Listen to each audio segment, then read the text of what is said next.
I can't let you go tonight. The rain wasn't just falling that night. It was trying to break in.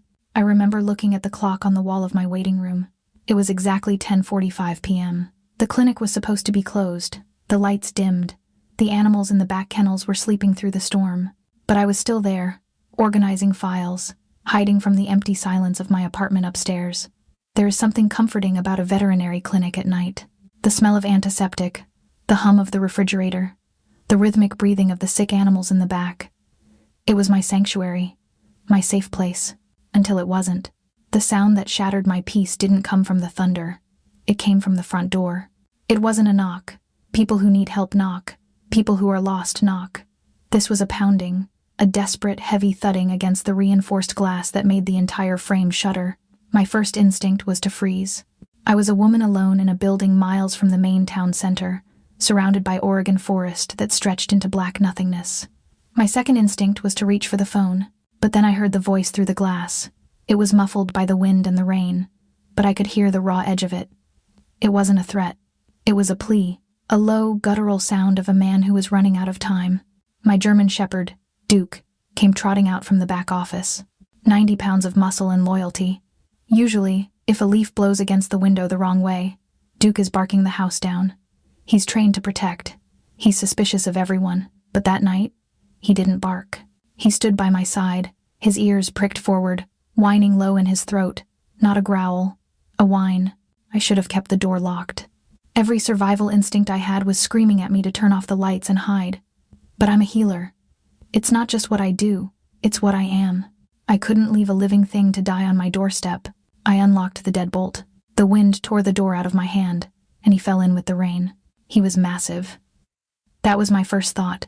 He took up the entire doorway, a dark, looming shape that swayed like a tree about to fall. I caught him before he hit the linoleum floor, and the weight of him nearly crushed me. He smelled like ozone and expensive cologne, and underneath that, the thick, copper scent of fresh blood. I managed to drag him inside and kick the door shut against the storm. When the fluorescent lights of the waiting room hit him, I gasped. He was wearing a suit that probably cost more than my car. A custom-tailored black jacket, now ruined, soaked through with rain and something darker. His face was pale, deadly pale, with sharp cheekbones and a jaw locked tight in pain. His hair was dark, plastered to his forehead.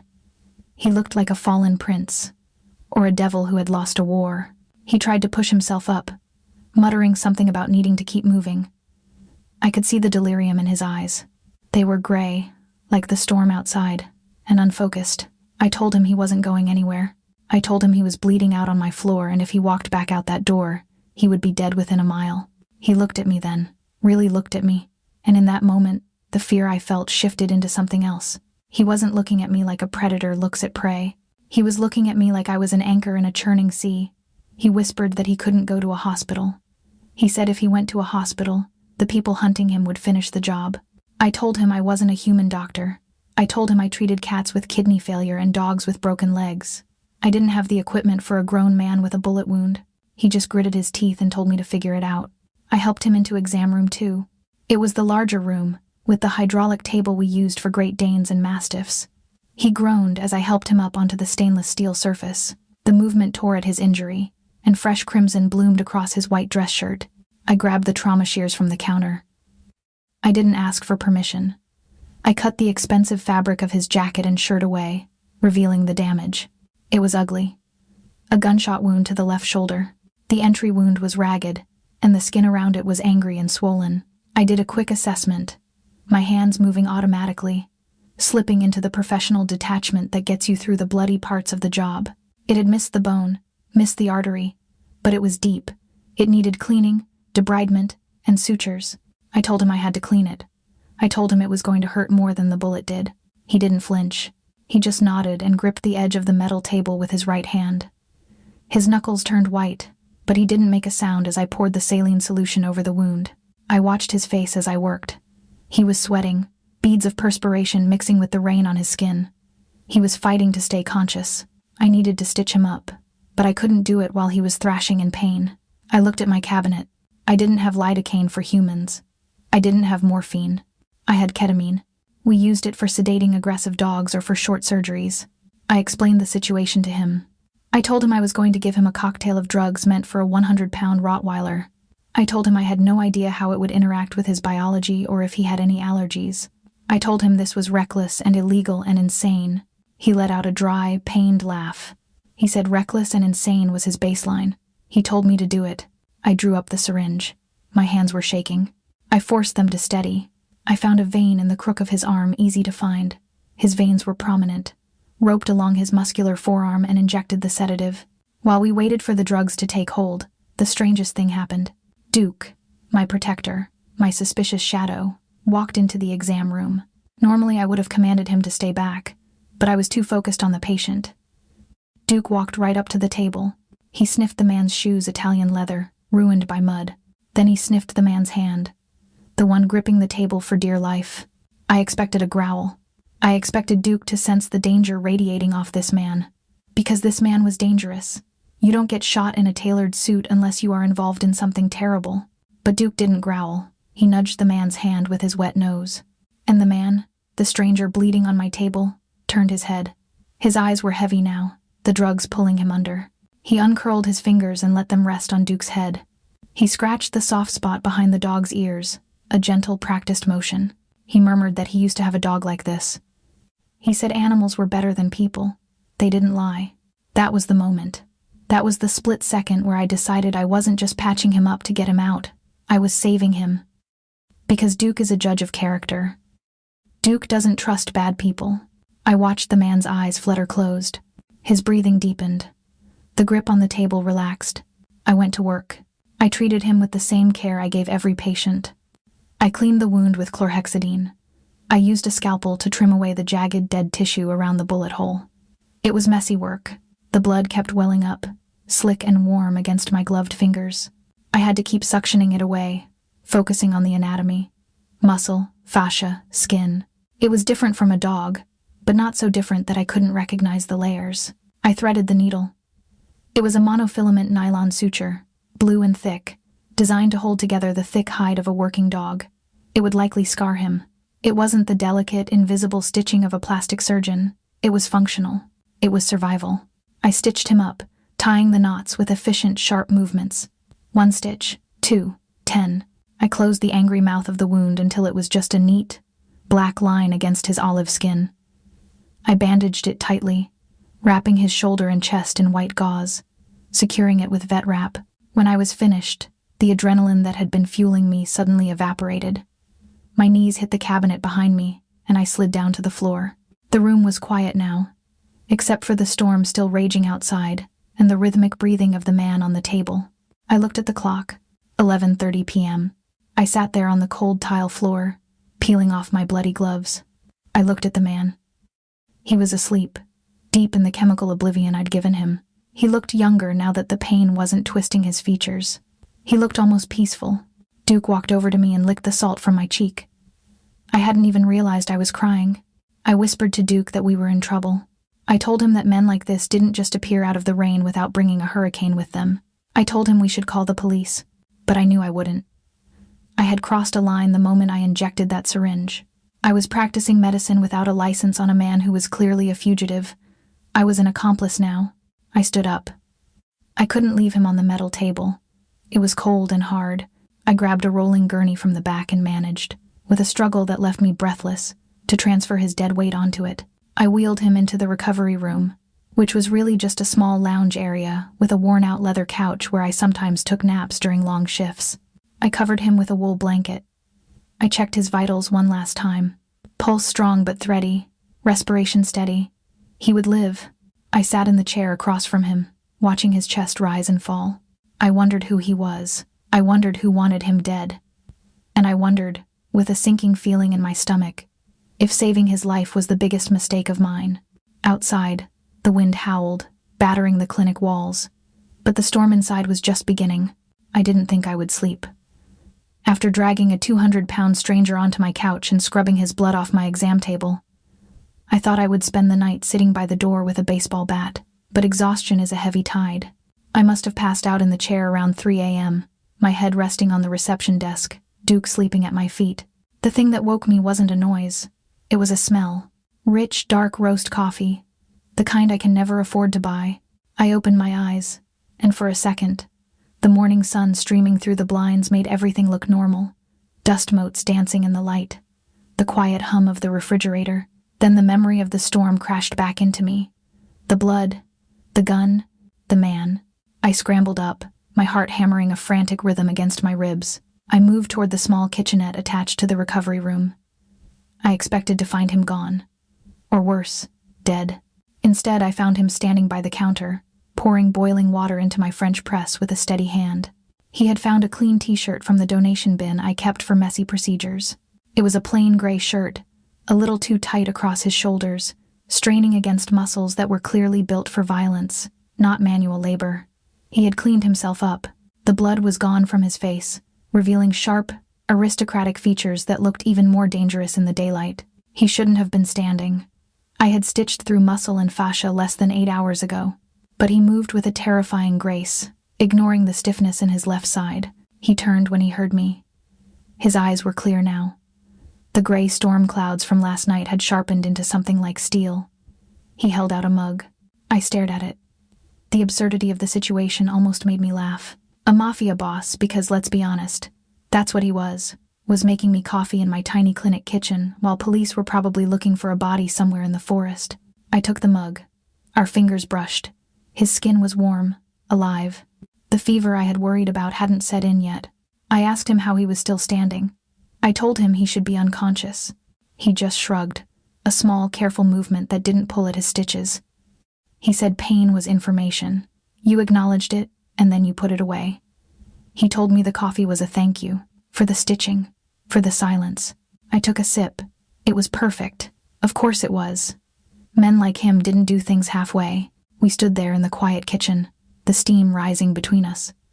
It felt intimate in a way that set my nerves on edge. Domesticity is a dangerous thing when you share it with a monster. It makes you forget the teeth. Then I heard the sound that shattered the illusion. Tires on gravel. The cheerful, rattling engine of a Honda Civic. Camila. My stomach dropped to the floor. It was 6:30 a.m. Camila, my assistant, always came early on Wednesdays to do inventory. I had completely forgotten what day it was. I looked at him. The relaxed posture vanished instantly. He didn't move much, just a subtle shift in weight, a tightening of the jaw. He was suddenly a weapon again, assessing threats. His hand drifted toward the waistband of his pants, and I remembered with a jolt that I hadn't checked him for other weapons. I whispered frantically that it was my assistant. I told him she had a key. I told him to hide. He shook his head. He said hiding made people look guilty. He said if I panicked, she would panic. The front door chimed. Camila's voice floated through, bright and oblivious, calling out a good morning, complaining about the traffic on the main road. I walked out to meet her, trying to smooth my hair, trying to make my face look like I hadn't just spent the night harboring a fugitive. She saw me and stopped. She knows me. She knows I don't look like a wreck unless something is wrong. She asked if I was okay. She asked why the recovery room door was closed. Before I could answer, the door opened. He walked out. He didn't look like a fugitive anymore.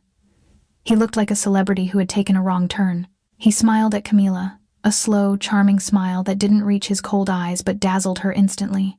I had to lie. The lie tasted like ash in my mouth. I introduced him as Damon, my cousin, from out of town. I said his car broke down in the storm, and he'd had an accident hiking. It was a terrible lie. I don't have cousins who look like they model for Italian Vogue and kill people for a living. But Camila bought it. Or maybe she just wanted to buy it because he was looking at her with that practiced charm. She blushed. She actually blushed. She asked about his arm. He touched the bandage beneath his shirt lightly. He said he was clumsy. He said I had patched him up because I was the best doctor he knew. I watched him play the part. It was terrifying how easily he slipped the mask on. 1 minute a predator, the next a charming guest. It made me wonder what else he was faking. Camila went to the back to start the inventory, casting lingering glances at him. As soon as she was gone, the smile dropped from his face like a stone. He moved close to me. He whispered that I was a terrible liar. I hissed back that I wasn't used to lying to the people I cared about. I told him he needed to leave. Now, before she asked questions I couldn't answer, he agreed. He pulled a phone from his pocket, a burner, cheap plastic that looked ridiculous in his hand. He sent a text. Just 3 taps. He told me his ride was 10 minutes out. I should have felt relieved. I wanted him gone. I wanted my boring, safe life back. But as we stood by the window, watching the empty road, a feeling of dread settled over me. That's when I saw it. A black SUV, tinted windows, no license plate on the front. It wasn't coming fast. It was crawling. It moved down the rural road like a shark patrolling a reef. It slowed down as it passed the clinic driveway. Damon saw it too. His hand clamped onto my arm, pulling me back from the window. His grip was iron. He cursed softly. A name I didn't catch, but the venom in it was clear. I asked if those were his people. He said no. He said his people didn't drive laps. They arrived. The SUV paused at the end of my driveway. For 10 seconds, 10 lifetimes, it just sat there, idling. I could feel the eyes behind that tinted glass. They were looking at my clinic. They were looking at my sanctuary. Then, slowly, it accelerated and disappeared around the bend. My knees felt weak. I asked him if they knew he was here. He didn't answer. He was already moving, checking the back exit, checking the sightlines. The domestic kitchen scene from 10 minutes ago felt like a different universe. The back door opened. I nearly screamed, but Damon didn't flinch. A man stepped inside. He was older, dressed in a sharp suit that looked out of place among the dog food bags. He had a face carved out of granite, and eyes that scanned the room, cataloging exits, weapons, and me. Marcus. That's what Damon called him. Marcus didn't say hello. He walked straight to Damon and spoke in a low, urgent tone. I caught fragments of it. Security breach, local chatter, the Italians. Then Marcus turned to me. He didn't look charmed like Camila. He looked at me like I was a loose end that might need to be tied up. He pulled a photo from his jacket pocket and laid it on the stainless steel exam table. It was a picture of a dead man. I looked away, nauseous, but not before I saw the detail that stopped my heart. Protruding from the dead man's pocket was a small, white card. My business card. The ones I kept at the front desk. Marcus spoke then. His voice was gravelly. He said they found this on one of the shooters from last night. He said the enemy knew Damon had been hit. They knew he was in the area. And now, they had a location. Damon looked at the photo, then at me. For the first time, I saw something flicker in his expression. Guilt? Regret? He told me I was burned. I asked what that meant. He said it meant I couldn't stay here. He said if he left now, they wouldn't just stop looking. They would come inside. They would ask the pretty doctor where the bleeding man went. And when they didn't like the answers, they would hurt me to send a message. I looked around my clinic. My diplomas are on the wall. The drawings from kids whose hamsters I'd saved. Everything I had built for 5 years. He was telling me it was gone. I told him I couldn't leave. I had patience. I had a life. Damon stepped closer. He took my face in his hands. His thumbs brushed my cheekbones, and the intensity in his eyes pinned me in place. He told me I didn't have a life anymore. Not this one. He said I had saved him, and in doing so, I had painted a target on my own back. He gave me a choice. Stay here and wait for the men in the black SUV to come back with gasoline and matches, or come with him. He promised he would keep me safe. He promised it was temporary. I looked at Duke, sitting by the door, watching us. I looked at the coffee mug still steaming on the counter. I realized with a terrifying clarity that the storm hadn't ended last night. I was standing in the eye of it, and the walls were about to collapse. I told him I needed 5 minutes to pack. 5 minutes is not enough time to pack a life. I stood in my bedroom, staring at my open duffel bag, paralyzing indecision gripping my chest. What do you bring when you are running from a death squad? Do you pack jeans? Do you pack your toothbrush? Do you pack the framed photo of your parents who died 10 years ago, or do you leave it because it's glass and it might break? I packed practically. Veterinary instincts took over where human emotion failed. I grabbed warm clothes, sturdy boots, my entire supply of prescription medication for Duke, and the first aid kit I kept under the sink. Not because I thought I'd need a Band-Aid, but because I knew who I was traveling with. When I walked back downstairs, the clinic was already different. The lights were off, the blinds were drawn. It looked abandoned. My sanctuary had become a tomb in the span of 20 minutes. Marcus took my bag without a word. He didn't offer reassurance. He didn't smile. He just checked the weight of it, nodded, and walked out the back door.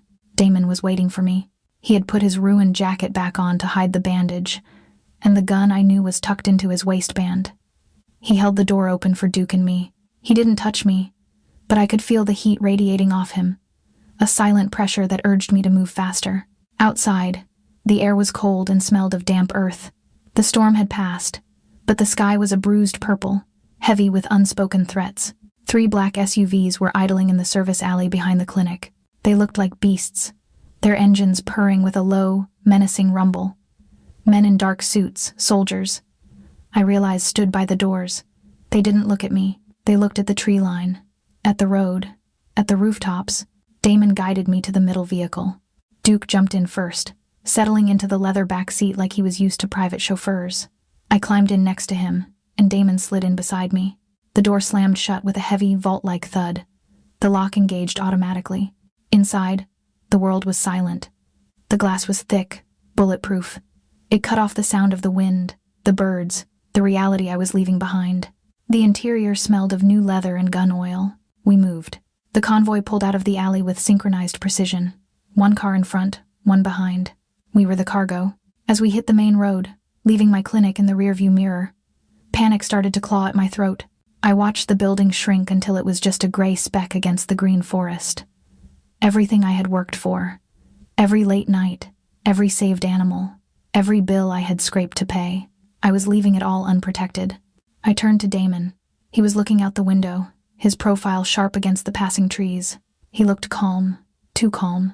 I asked him where we were going. He didn't turn his head. He said we were going north, to the mountains, a place where the sightlines were clear and the perimeter was secure. I asked him who they were. The people in the black SUV that had circled my house. He finally looked at me. His eyes were tired, the gray irises clouded with pain I knew he was suppressing. He told me their name was the Bratva, the Russians, but specifically, a man named Victor. I asked why Victor wanted him dead. Damon sighed, a sound that seemed to come from deep in his chest. He explained that in his world, peace was just a pause between wars. He said Victor wanted Portland. He wanted the port, the shipping routes, the access to the Pacific. I asked if it was about drugs. Damon looked at me with a strange expression, almost offended. He said his family, the Luminari, had standards. He said they moved luxury goods, they managed unions, and they ran gambling, but they didn't touch fentanyl. They didn't touch human trafficking. Victor, he explained, had no such qualms. Victor saw human beings as a product.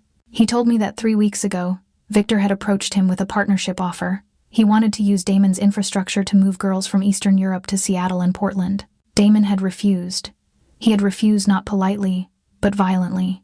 He had sent Victor's messengers back in body bags. And that, he said, was why there was a bullet hole in his shoulder, because he had drawn a line in the sand. I listened to him, trying to reconcile the monster with the man.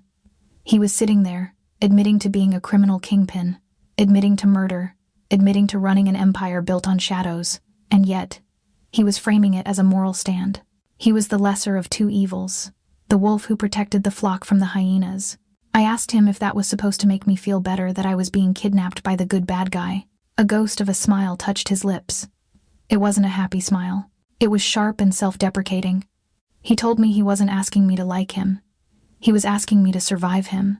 He said I needed to understand one thing. Victor wouldn't just kill me. If Victor found me, he would use me. He would use me to get to Damon, and then he would sell whatever was left. The bluntness of it took my breath away. He wasn't sugarcoating the danger. He was handing it to me like a loaded weapon. We drove in silence for a long time after that. The landscape outside the tinted windows began to change. The rolling hills of the valley gave way to the sharp, jagged rise of the Cascade Mountains. The trees grew taller, denser. The towns became fewer, just scattered gas stations and blink-and-you-miss-it post offices. I watched Damon. He was leaning his head back against the seat, his eyes closed. I could see the sheen of sweat on his forehead. The adrenaline from the morning was wearing off, and the pain was coming back. I reached out, almost instinctively, to check his temperature. My hand hovered over his forehead. He didn't open his eyes, but his hand shot out and caught my wrist. His grip was lightning fast, gentle but firm. He asked what I was doing. I told him I was his doctor. I told him he was burning up. He opened his eyes then. They were glassy. He released my wrist slowly. He admitted that the painkillers I had given him were wearing off. I dug into my bag and pulled out the bottle of antibiotics and the anti-inflammatories I had packed. I handed them to him with a bottle of water from the car's console. He took them without argument. He swallowed them dry. He looked at me, really looked at me, with an intensity that made the air in the car feel thin. He asked why I opened the door last night. He asked why I didn't just call 911 and let the police deal with the body on my porch. I looked down at Duke, whose heavy head was resting on my thigh. I traced the velvet softness of his ears. I told him the truth. I said I opened the door because he sounded like a dying animal. And I saved him because Duke liked him. Damon looked at the dog. He reached out and let his hand rest on Duke's flank. The connection between them was baffling. A killer and a guardian. He said Duke was a smart dog, but he repeated what he had said in the kitchen. Duke was a terrible judge of character. I asked him if he really believed that. If he really believed he was beyond redemption. He turned his head to look out the window at the passing forest.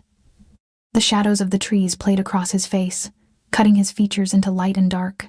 He said redemption was a luxury for people who didn't have enemies. He said he was just a man trying to keep the monsters at the gate, even if it meant becoming one himself. The car slowed down. We were turning off the main highway onto an unmarked gravel road. A heavy iron gate, invisible from the main road, swung open as we approached. It was topped with cameras and sensors. We began to climb. The road wound upward, steep and treacherous, cut into the side of the mountain. Damon sat up straighter. The vulnerability I had glimpsed vanished. The mask of the dawn slid back into place. He told me we were here. He told me to stay close to him. He told me that once we crossed this threshold, there was no going back to the way things were. I looked out at the fortress rising from the trees ahead. It was made of stone, glass, and steel. It looked impenetrable. It looked lonely. And as the car doors unlocked with a heavy clack, I realized he was right. The vet clinic, the coffee runs, the quiet nights alone, they were gone. I was stepping into the wolf's den. And the terrifying part wasn't that I was afraid. It was that I was curious. The gates closed behind us with a finality that felt like a prison sentence. I watched through the rear window as the iron bars swung shut, sealing us off from the rest of the world. We continued up the driveway, which was less of a driveway and more of a private highway cut through ancient fir trees. When the house finally came into view, the word house felt like an insult. It was a fortress, a sprawling structure of concrete, steel, and glass perched on the edge of a cliff. It didn't blend into the mountain. It dominated it. It was beautiful in a cold, aggressive way. I could see the security cameras pivoting as we approached. I could see men patrolling the perimeter, not hiding their assault rifles. This wasn't a home. It was a command center. Damon helped me out of the car.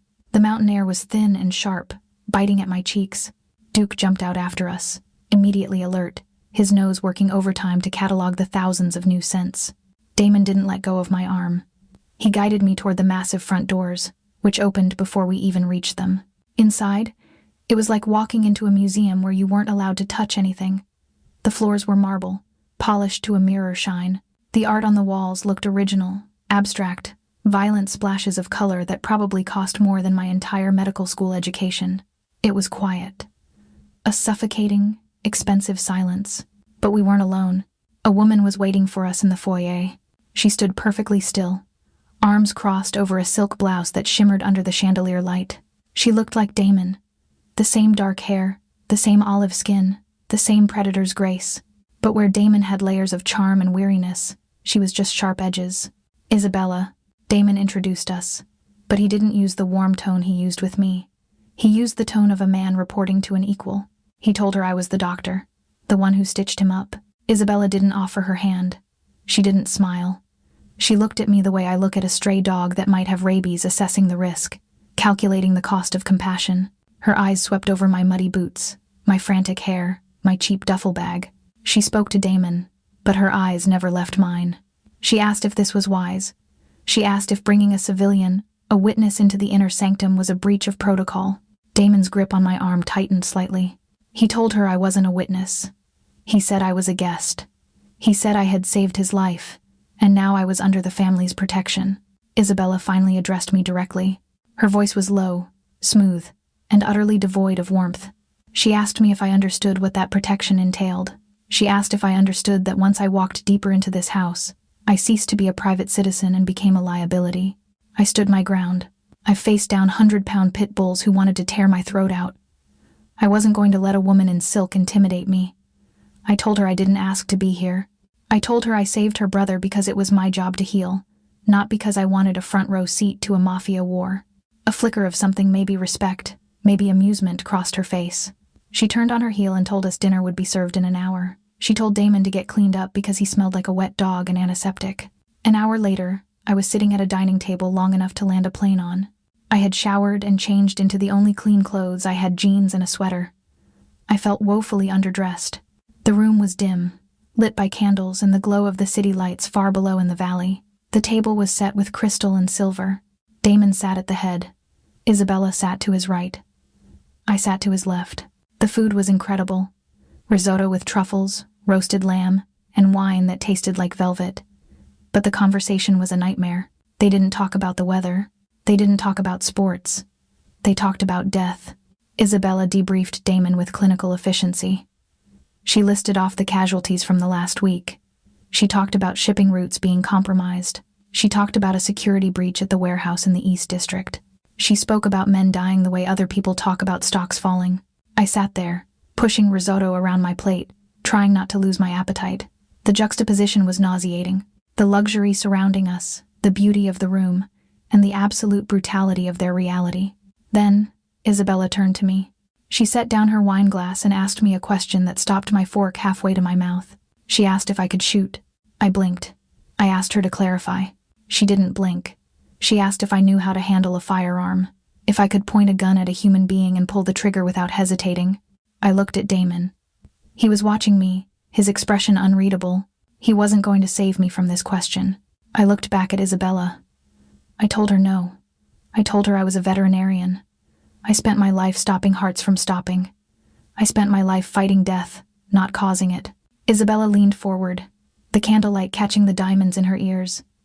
She told me that it was a noble sentiment, a beautiful sentiment, but in this house, in this world, it was a weakness.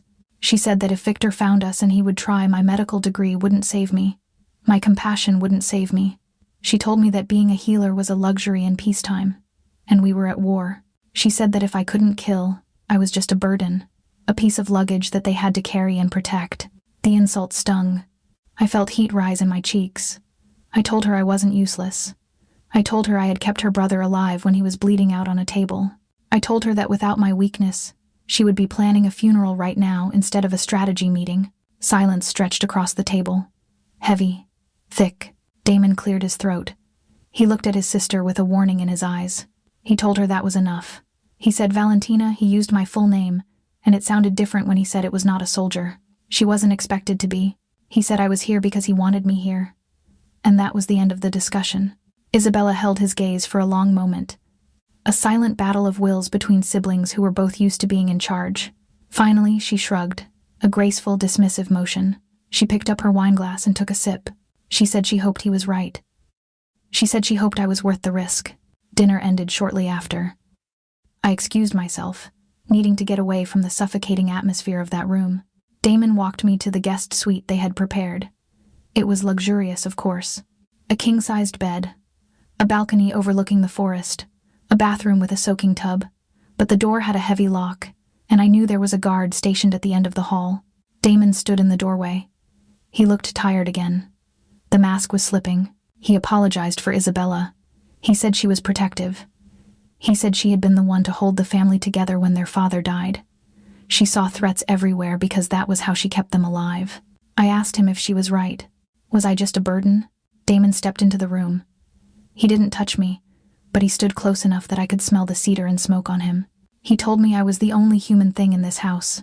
He said everyone else here had traded their souls a long time ago. He told me not to let Isabella make me hard. He said he didn't save me so I could become a soldier. He saved me because I reminded him of what they were fighting for. He told me to lock the door. He told me Duke would sleep in the room with me.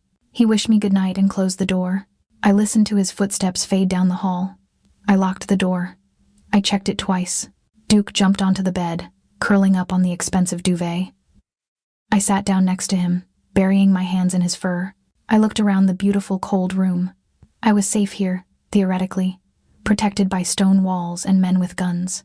But as I lay down in the dark, I couldn't shake Isabella's words. If you can't kill, you die. I wondered, in the silence of the fortress, how long I could stay soft before this world forced me to become sharp. The next morning, the fortress was quiet.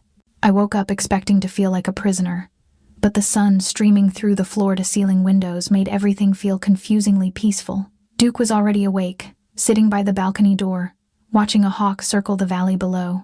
I went downstairs. I didn't see Isabella. I didn't see the armed guards, though I knew they were there, hidden in the shadows and behind the shrubbery. I found Damon in the library. I hadn't seen this room the night before. It was magnificent. 2 stories of dark mahogany shelves filled with books. Real books. Not just decorative leather bindings bought by the yard to impress guests, but worn paperbacks, dog-eared hardcovers, history, philosophy, and poetry. Damon was sitting in a leather armchair by the fireplace, reading. He wore a simple black sweater and jeans, and for a moment, he didn't look like a crime lord. He looked like a scholar. He looked normal. He looked up when I entered. He closed the book Marcus Aurelius Meditations and set it on the side table. He asked me how I slept. I told him I slept fine, considering I was in a castle surrounded by men who killed people for a living. He smiled. That small, genuine smile that he only seemed to use when no one else was watching. He invited me to sit. We talked. Not about the war, not about Victor or the shipping routes. We talked about books. He told me his grandfather had built this library. He said his grandfather believed that a man who didn't read lived only one life, but a man who read lived 1,000. I told him about my favorite books, about how I used to hide in the library at university because it was the only place quiet enough to think. He listened. He didn't just wait for his turn to speak.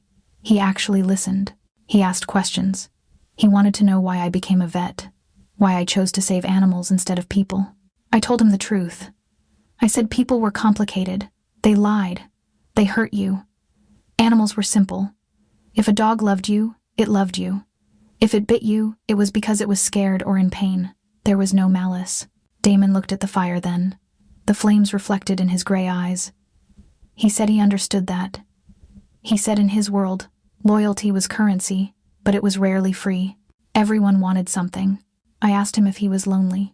It was a bold question, maybe too bold. But the air in the library felt safe, insulated from the rest of the house. He looked at me. He didn't deflect. He admitted that yes, he was. He said leadership was solitary. You couldn't be friends with the people you commanded. You couldn't show weakness to your enemies. And you couldn't bring a civilian into your life without destroying them. He said that for 10 years, he had been waiting for someone who didn't look at him and see a paycheck or a target. The silence that followed wasn't heavy. It was charged. That evening, dinner was different. Isabella was gone off to the city to handle logistics, Damon said. It was just the 2 of us. We ate on the terrace. The air was cold, but there were heaters, and the view of the stars over the mountains was breathtaking. He had ordered the chef to make something simple. Grilled fish. Salad. No heavy French sauces. No pretension. Just food. We drank wine. We laughed. I told him about the time a llama spit in my face during a farm call. He told me about the time he tried to learn to play the cello to impress a girl in high school and failed miserably. It felt like a date. A real date. For a few hours, the guns and the guards and the death threats faded into the background. It was just a man and a woman, sitting under the stars, recognizing something in each other. When dinner was over, we stood by the stone railing, looking out at the darkness. He moved closer. He didn't touch me, but I could feel his presence like a gravitational pull. I looked up at him. The moonlight softened the sharp angles of his face. He looked beautiful. And sad. I wanted him to kiss me. I realized with a jolt of panic that I wanted it more than I wanted to be safe. I turned to him. I stepped into his space. He went still. His breath hitched. I reached out and touched his hand, the one resting on the railing. His fingers were rough, scarred, warm. I leaned in, but he pulled back. It wasn't a rejection. It was a restraint. He took a step away from me, putting distance between us. He ran a hand through his hair, looking agitated. He told me we couldn't do this. I asked him why. I asked if he didn't feel it too. He looked at me, and the hunger in his eyes was terrifying. He said he felt it. He said he had felt it since the moment he woke up in my kitchen, but he said he wouldn't let it happen like this. He told me I was scared. I was running on adrenaline. I was in a strange place, dependent on him for protection. He said that wasn't a choice. It was a reaction. He said he wouldn't take advantage of a woman who was clinging to him because he was the only life raft in the ocean.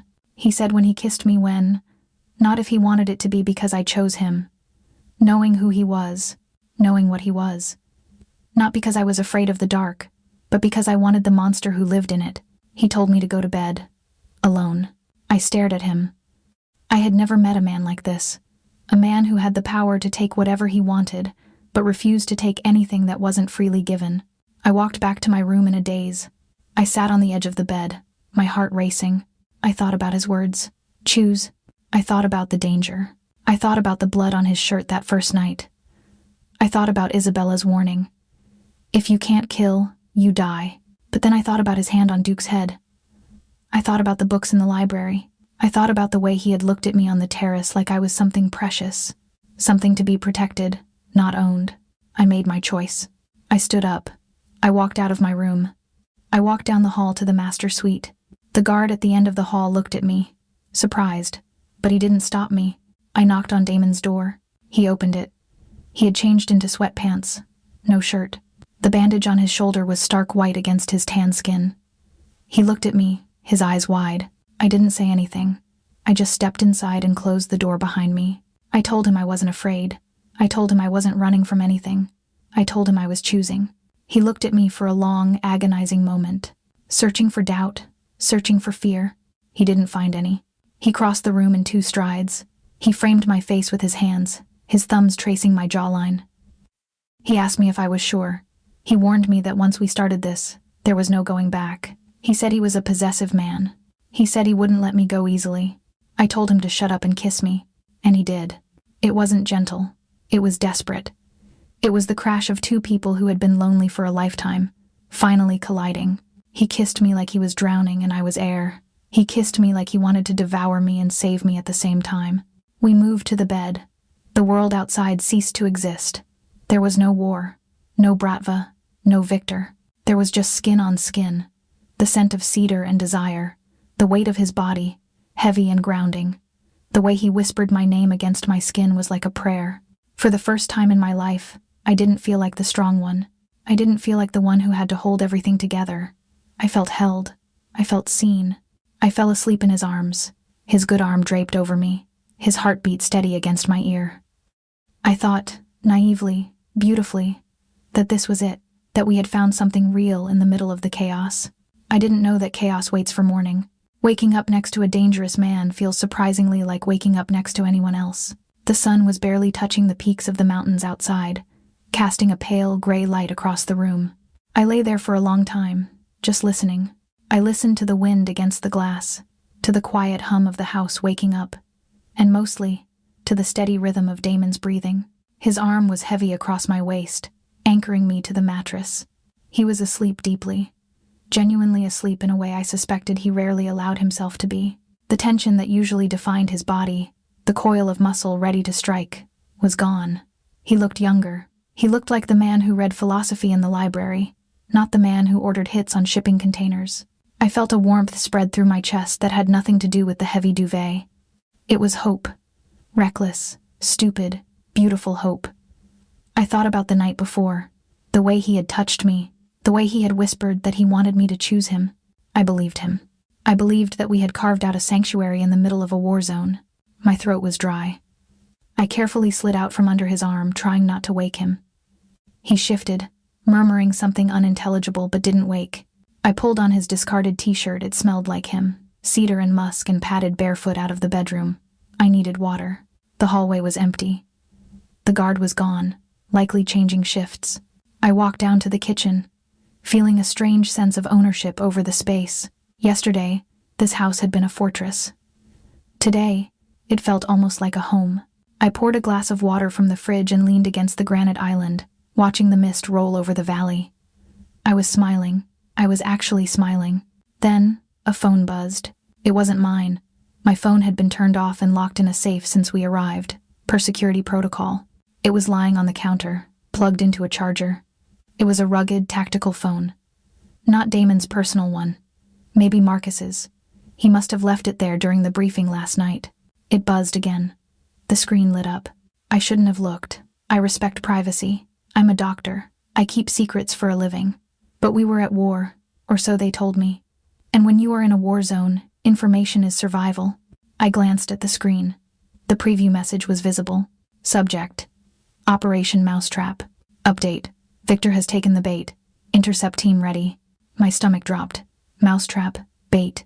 I stared at the words. My fingers, trembling slightly, reached out and touched the screen. It wasn't locked.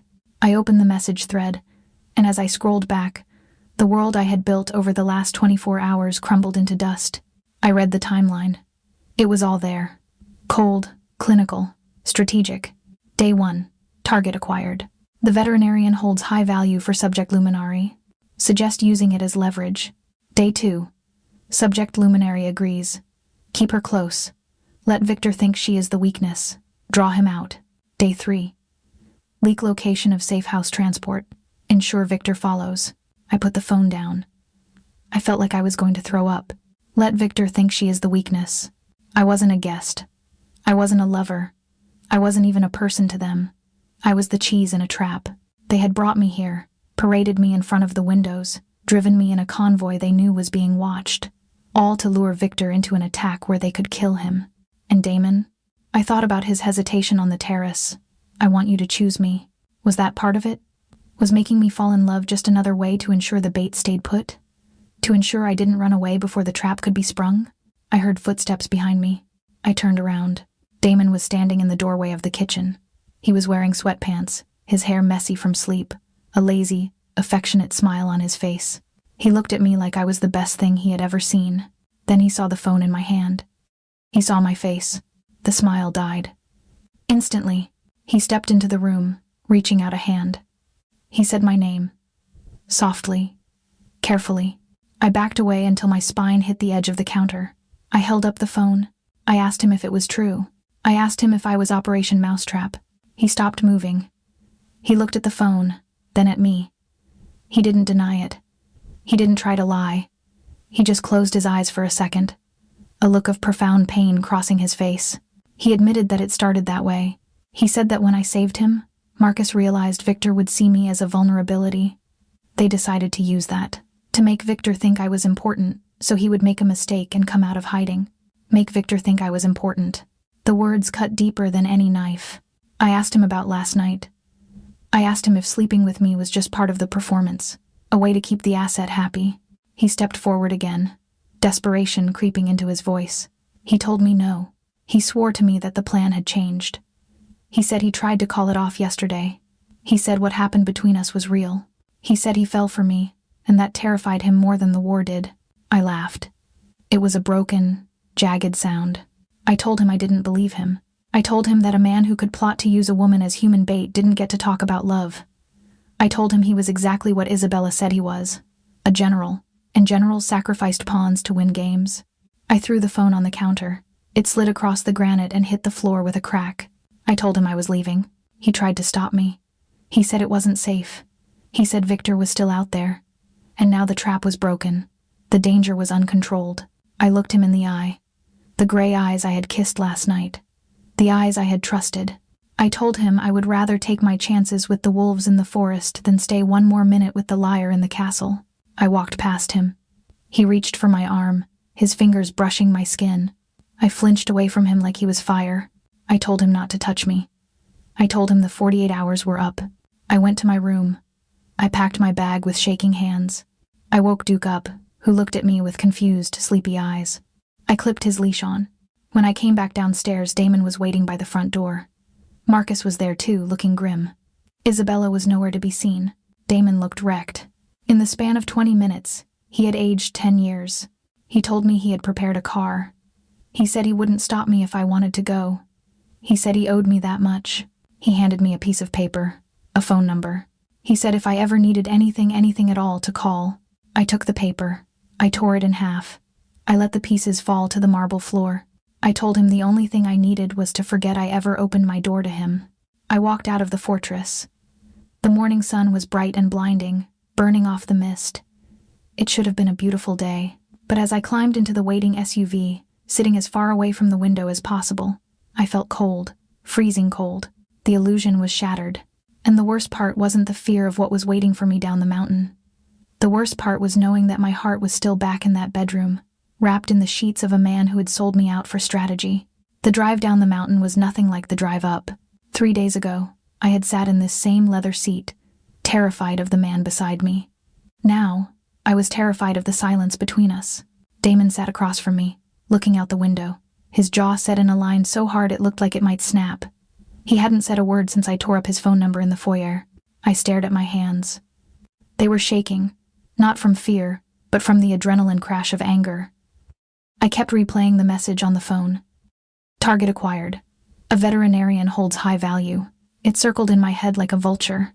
Duke was restless at my feet. He kept pacing the small floor space, whining low in his throat. Animals know. They pick up on the static in the air long before the lightning strikes. I reached down to soothe him, but my touch didn't help.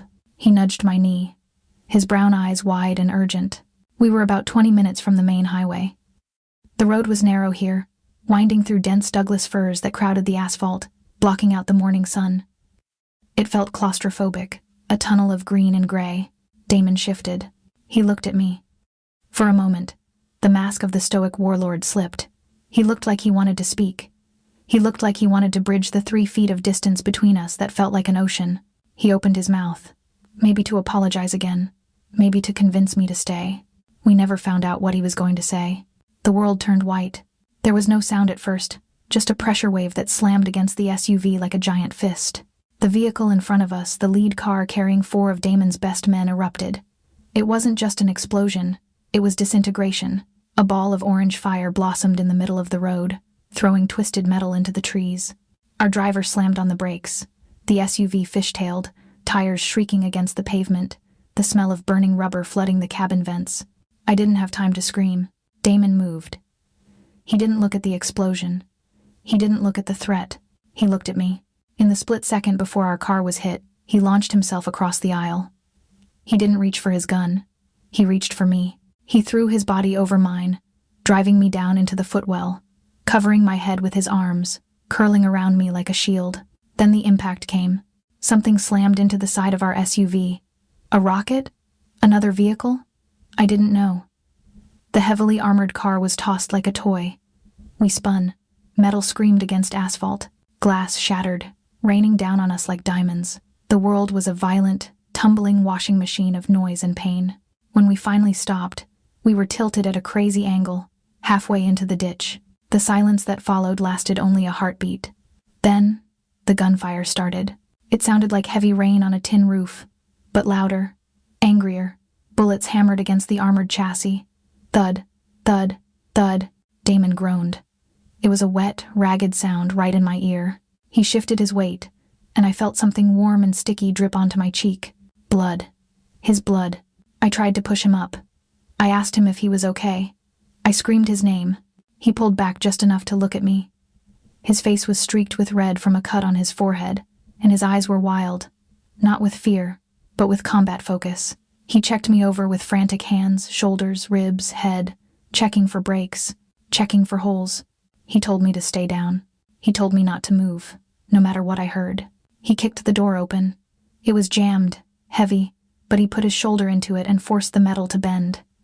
He rolled out of the car, pulling his weapon from his holster in the same motion.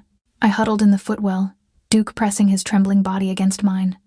Outside, it sounded like war, shouting in Russian, the distinctive crack of assault rifles, the returning fire from Damon's men in the rear vehicle.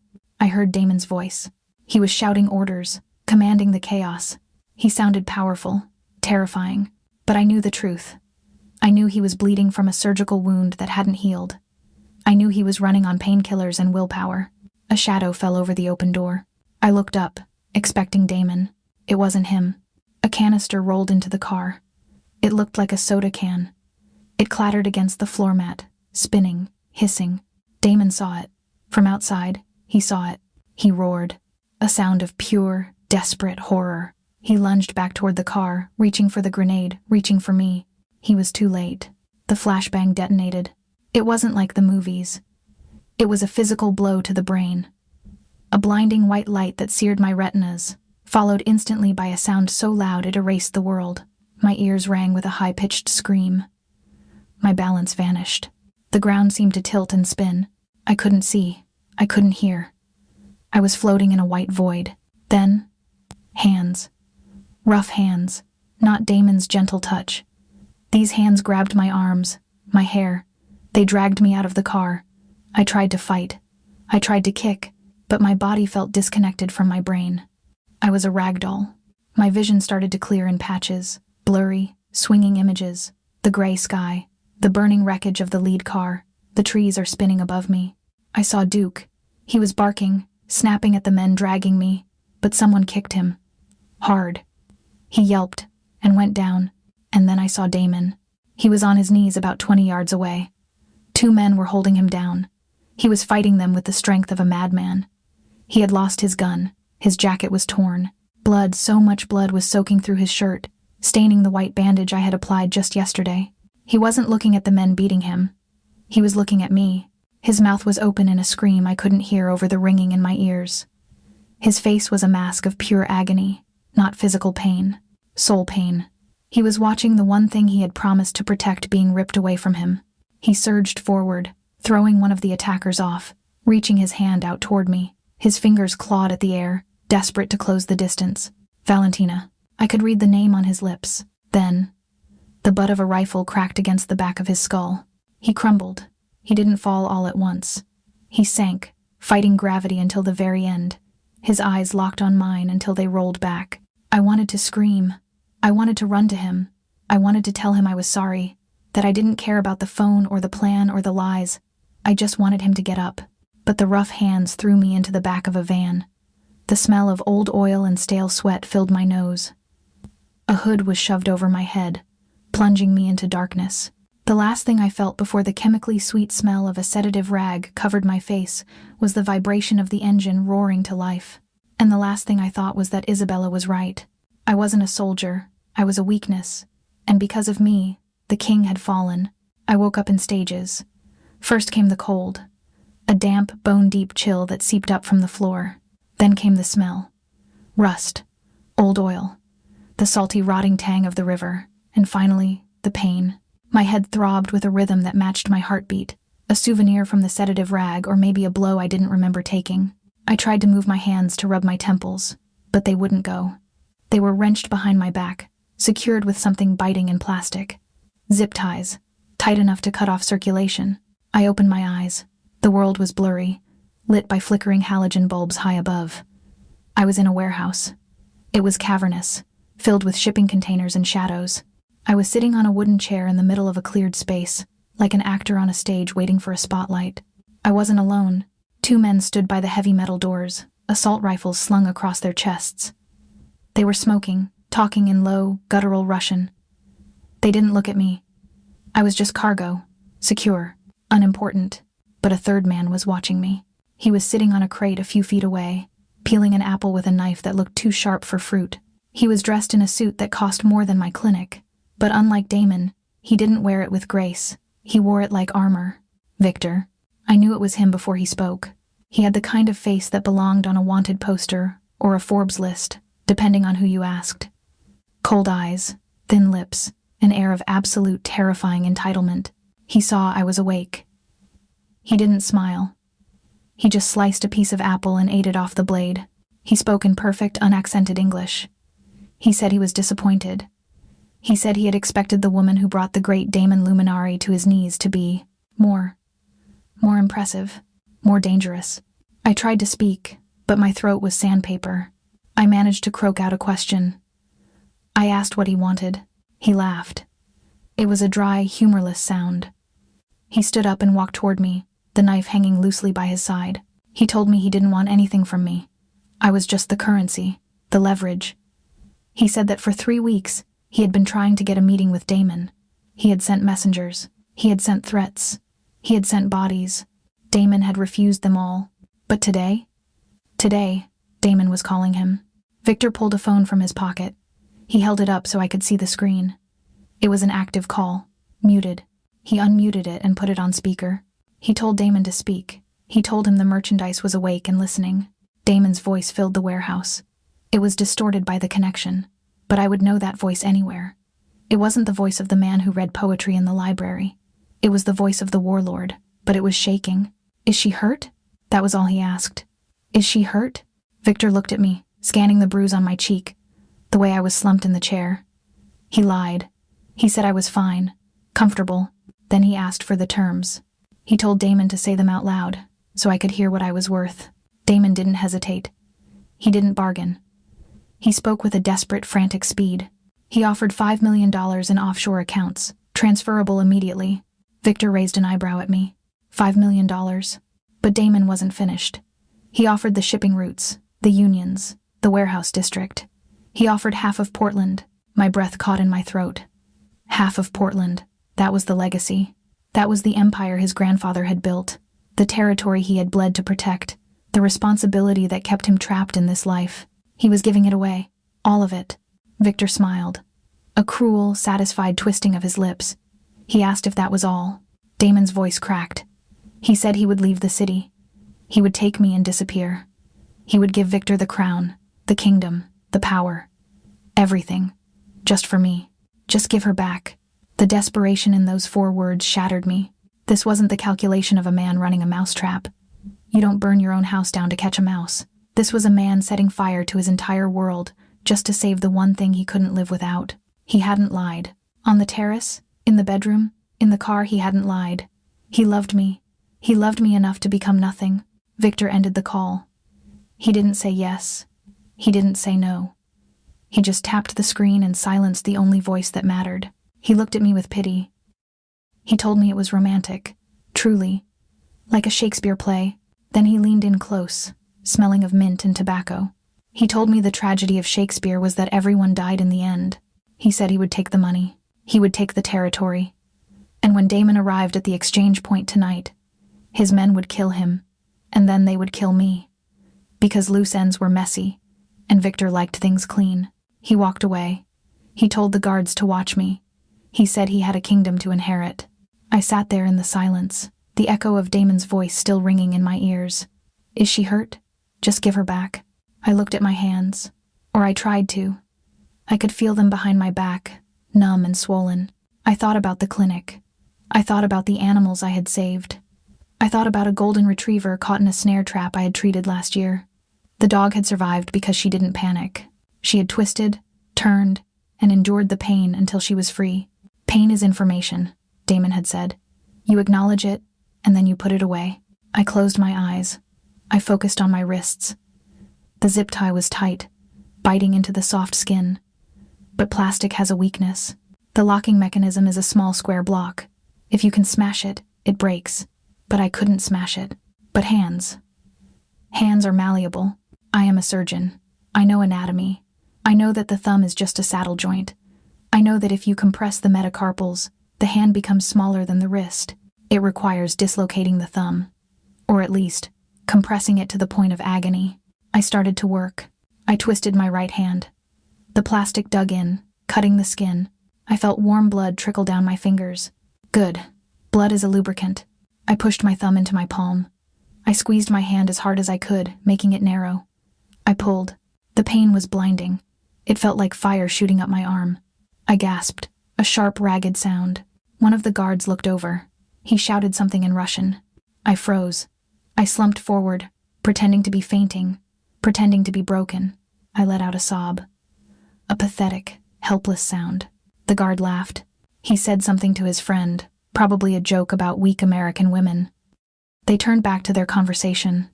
They dismissed me. That was their mistake. They saw a victim. They didn't see the woman who had performed surgery on a Mafia boss in a thunderstorm. I went back to work. I pushed past the pain. I visualized Damon's face. I visualized the way he had thrown his body over mine in the car. He had taken a bullet for me, or a rifle butt, or a crash. The least I could do was dislocate a thumb for him. I pulled. Harder. My skin tore. The joint popped a sickening, wet click that was masked by the hum of the warehouse generator. My hand slipped through. It was free. My right hand fell to my side, burning and bloody, but free. I kept it behind my back instantly. I couldn't let them know. Not yet. I sat up straight. I took a deep breath. My hand was throbbing, screaming at me. But I flexed my fingers. They worked. I looked at the guards.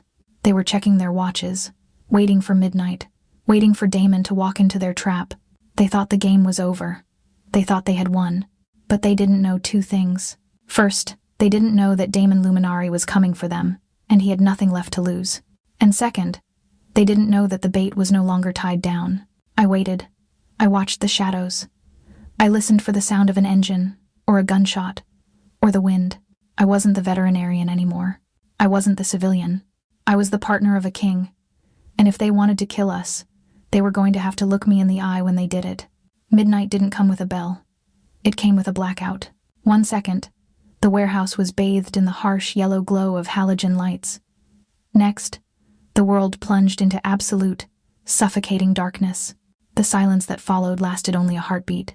Then, the east wall disintegrated. It wasn't a door opening. It was a breach charge. A controlled explosion that blew the steel-reinforced doors inward with a sound like the earth cracking open.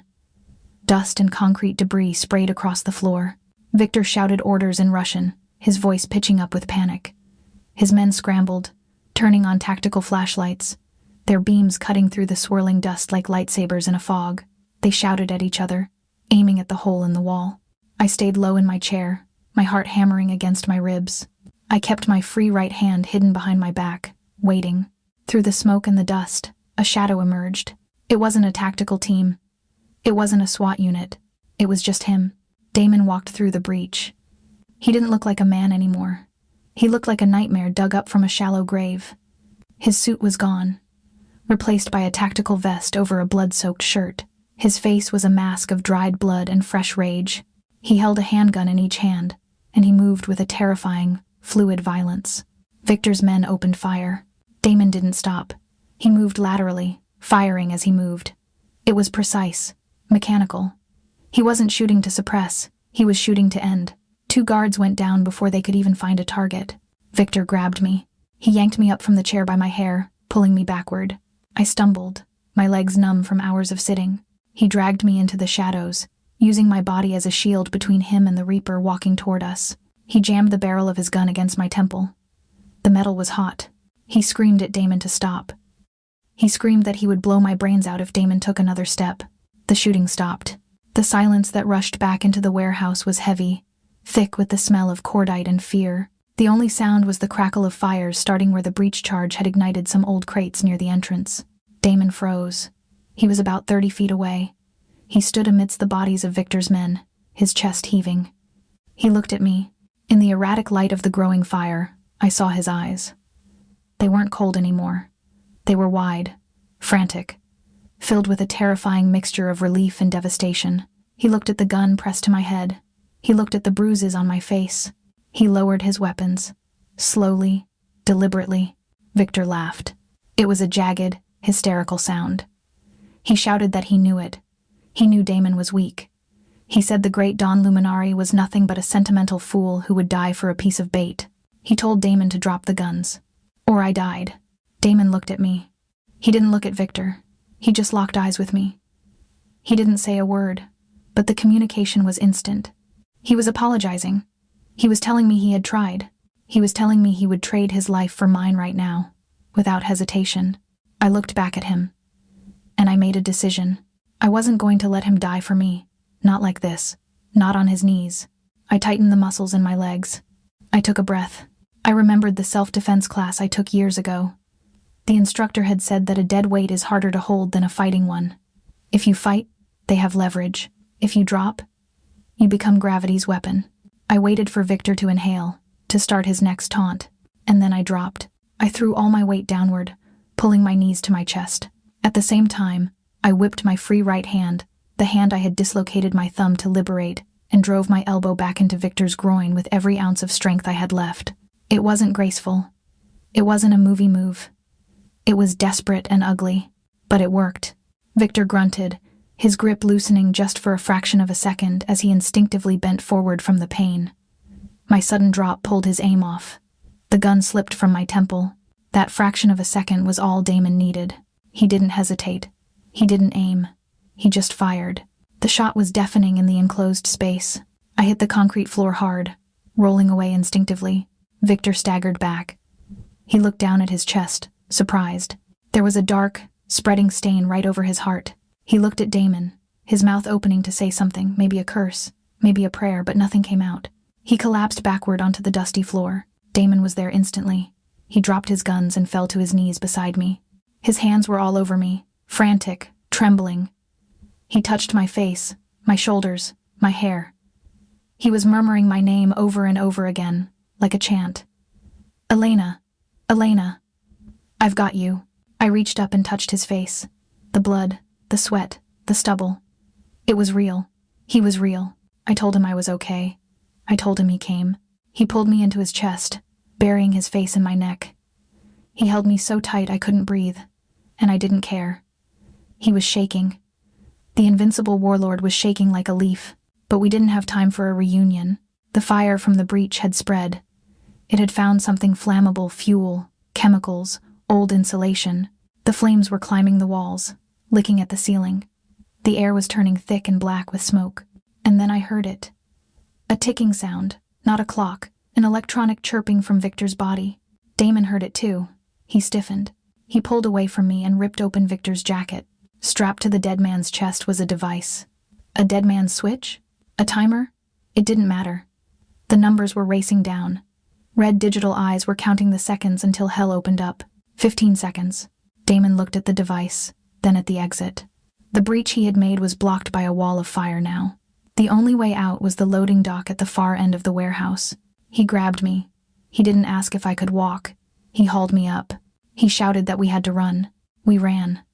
My legs were numb, stumbling, but he half carried me, his arm like an iron band around my waist. The smoke was blinding. I coughed, my lungs burning. The heat was intense, searing the skin on my back. 10 seconds. We reached the loading dock. The metal door was closed. Damon didn't stop. He fired into the lock mechanism, bam, bam, bam, and kicked it. The door groaned and swung open. Night air rushed in. Cold, sweet, clean air. But we were high up. The loading dock was a 10-foot drop to the concrete below. 5 seconds. Damon didn't slow down. He grabbed my hand. He looked at me one last time, his eyes fierce and determined. He said we jump on 3. He didn't count to 3. He just pulled me. We launched ourselves into the void. For a second, we were flying, weightless in the dark. Then behind us, the world ended. The warehouse detonated. The shockwave hit us mid-air. It felt like a giant hand swatting a fly. It threw us forward, faster, harder. We hit the ground. It wasn't a graceful landing. We slammed into the dirt and gravel. I rolled, tucking my head. The breath knocked out of me. Debris rained down around us, chunks of concrete, burning wood, twisted metal clattering onto the asphalt like hail. I lay there, gasping, staring up at the sky, which was now lit by the inferno raging above us. My ears were ringing so loud I thought they were bleeding. I couldn't move. Every inch of my body screamed in protest. Then, a hand found mine. I turned my head. Damon was lying a few feet away. He looked broken. His tactical vest was torn, his face covered in soot. He was coughing, trying to push himself up, but his hand was reaching for me. Always reaching for me. I crawled toward him. I dragged myself through the dirt until I could touch him. He grabbed my hand and squeezed. It was weak, but it was there. He asked if I was alive. His voice was a rasp, barely audible over the roar of the fire. I told him yes, I was alive. He closed his eyes and let his head drop back onto the gravel. A laugh, a breathless, pained, incredulous laugh escaped him. He said he thought he'd lost me. He said that when Victor put the gun to my head, he died. He died right there, standing up. I squeezed his hand back. I looked at the burning warehouse, at the ruins of the trap that was meant to be our tomb. I told him he didn't die. I told him he walked through fire for me. Sirens wailed in the distance. The real world was coming. Police, fire trucks, questions we couldn't answer. Damon forced his eyes open. The soldier was back, warring with the exhausted man. He said we had to move. He said Marcus was waiting at the extraction point, half a mile east. He tried to stand up, but his leg buckled. He hissed in pain, clutching his side. I stood up. My knees shook, but they held. I reached down and grabbed his arm. I pulled him up. I put his arm over my shoulders. I told him to lean on me. He looked at me, surprised. He was used to being the pillar. He was used to carrying the world. I told him it was my turn. I told him I was a doctor, and right now, he was the patient. He leaned on me. Heavy, warm, solid. We turned away from the fire and walked into the darkness of the trees, limping, bleeding, broken. But walking together, hospitals have a specific sound. It's a symphony of beeps, rolling wheels, and hushed voices designed to keep death at arm's length. I lay in a private room that looked more like a hotel suite than a medical facility. The sheets were high thread count, the lighting was soft, but the smell of antiseptic was the same. It was the smell of survival. I turned my head.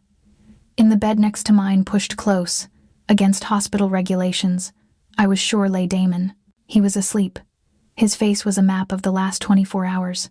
A butterfly bandage over his eyebrow, bruising along his jaw, his arm in a sling. He looked battered.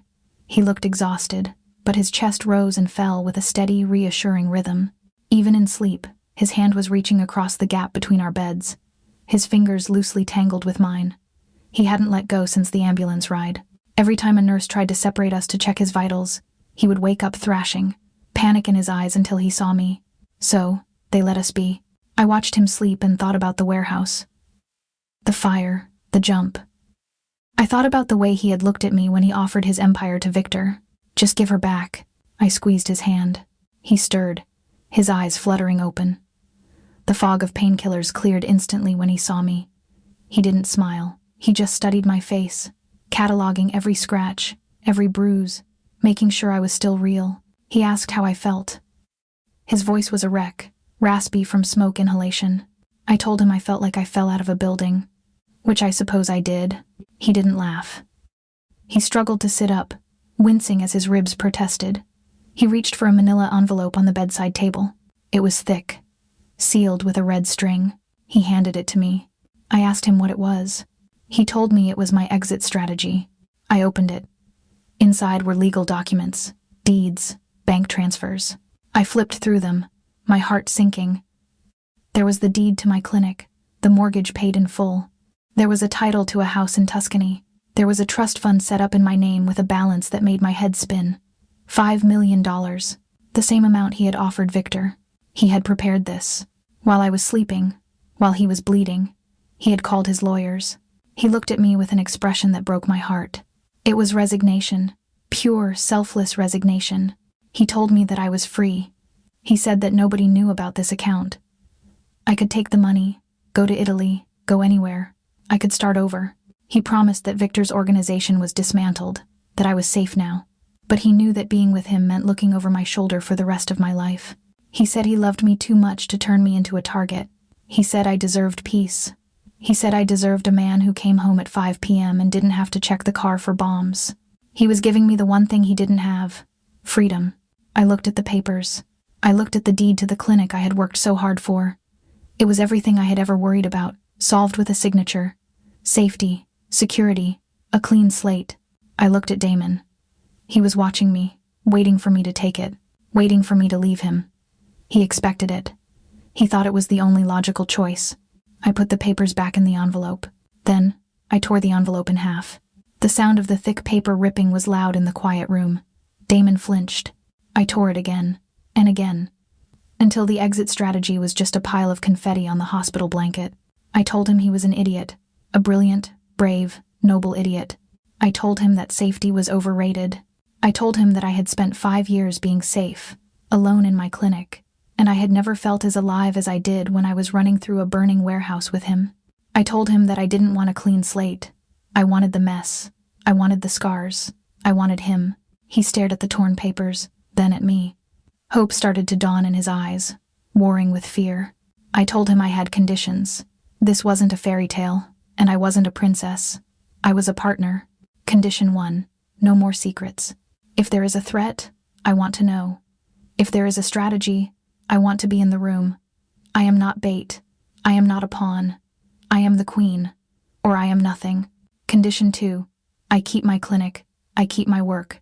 I am not going to sit in his castle and arrange flowers while he runs the world. I heal things. That is who I am.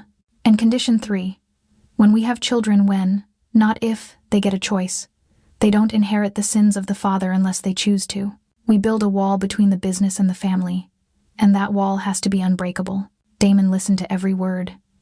He reached out and touched my face, his thumb brushing away a tear I didn't know had fallen. He swore it. He swore on his grandfather's grave. He swore on his life. He pulled me toward him, ignoring the pain, ignoring the IV lines. He kissed me. It wasn't the desperate kiss of the warehouse. It was a promise. It was a seal on a contract that was written in blood and signed in fire. He told me he would spend the rest of his life making sure I never regretted tearing up those papers. 6 months later, the fortress on the mountain didn't look like a prison anymore. Maybe it was the light, or maybe it was the fact that Duke was currently chasing a tennis ball across the manicured lawn, barking his head off. I stood on the terrace, holding a glass of wine, watching the sunset paint the valley in shades of gold and violet. The air was crisp, smelling of pine and wood smoke. Inside, the dining room was loud. Isabella was laughing, actually laughing at something Marcus had said. She had softened in the last few months. She still carried a gun in her purse, and she still ran the logistics with an iron fist, but she had stopped looking at me like a liability. Now, she looked at me like a sister. Damon came up behind me. I didn't hear him, but I felt him. I always felt him. He wrapped his arms around my waist, resting his chin on my shoulder. He was warm, solid. The wound on his shoulder had healed into a jagged scar that he didn't try to hide. He asked me what I was thinking. I leaned back into him. I told him I was thinking about the storm. The night he pounded on my door. I asked him what would have happened if I hadn't opened it. He kissed the side of my neck. He said he would have died on my porch, and he would have died a man who never knew what it was like to be truly seen. He turned me around to face him. He looked healthy, happy. The gray shadows under his eyes were gone. He looked like a man who had put down a heavy weight. He reached into his pocket. He didn't get down on one knee. That wasn't his style. We were past the theatrics. He held out a ring. It was vintage, platinum, a diamond that looked like it had seen history. He told me it belonged to his grandmother, the woman who taught him that power was useless without something to protect. He asked me to stay. Not for safety, not for protection, but for him. He asked me to marry him, to be the Donna, to be the trouble, to be the love of his life. I looked at the ring. I looked at the man who had burned down a warehouse for me. I looked at Duke, who had stopped chasing the ball to watch us, his tail wagging slowly. I remembered what I told Damon in the library. Animals are simple. If they love you, they love you. Maybe people could be simple too. Maybe it was just about finding the person whose demons played nicely with yours. I told him yes. I told him I would marry him. I would fight with him. I would heal him. He slid the ring onto my finger. It fit perfectly. We stood there on the terrace as the sun dipped below the horizon, plunging the world into twilight. But I wasn't afraid of the dark anymore. I knew the monster who lived in it, and he loved me. Some love stories start with flowers and polite conversation. Ours started with a gunshot wound and a thunderstorm. It started with a lie, a trap, and a leap of faith off a loading dock. It wasn't pretty. It wasn't safe. But looking at Damon, watching the way he looked at me like I was the only light in his universe, I knew one thing for sure. We don't get to choose who we save. That's instinct. That's duty. But we do get to choose who we stay with. I chose the storm. And I would choose it again. Every single time. Thank you for listening to Elena and Damon's story. It's a reminder that sometimes the scariest doors we open are the ones that lead us exactly where we need to go. If you enjoyed this story, if your heart raced during the escape and melted during the proposal, please hit that like button. It helps us share these stories with more people. And tell me in the comments, if a wounded stranger knocked on your door in the middle of a storm, would you have opened it? Don't forget to subscribe for more dark romance and thrilling tales. Until next time.